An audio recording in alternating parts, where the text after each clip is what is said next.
guys, it's me, Mrs. Main, coming to you from my dining room table today because my office is just a straight up mess. I started organizing it and then I stopped before it was organized.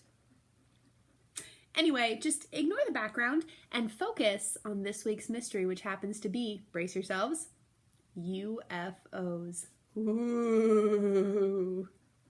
This week's mystery is going to work a little differently than normal because I have a file folder on the Roswell incident, which is sort of about UFOs, maybe, unless it was a weather balloon, but 100% the government could be lying.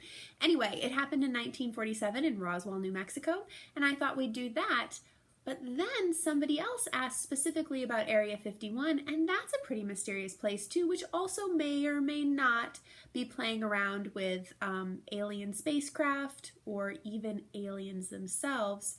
So I thought I'd lump those two together, and then our government, the US government, specifically the Pentagon, has released some new footage of unexplained flying things that they've caught on tape over the years. So I took all of those things and squished them together under the heading of UFO, but the new information that's been released, I was hoping you guys could help me research it and add to the facts yourselves.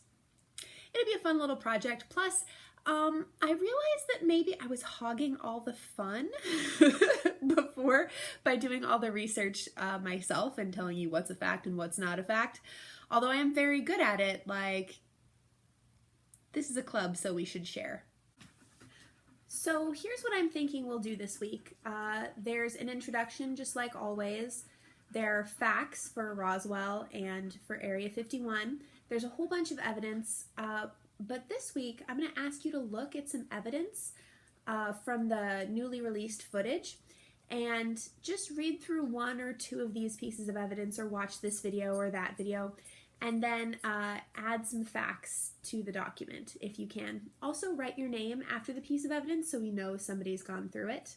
There's a survey just like every week. We'll meet on Thursday for our Zoom conference every week, like we do every week, and we'll discuss whether or not UFOs are real. Well, actually, UFO stands for Unidentified Flying Objects, so technically anything that's flying and you can't tell what it is a UFO. But when we say UFO here, of course what we mean is aliens. Happy sleuthing, guys! See you on Thursday.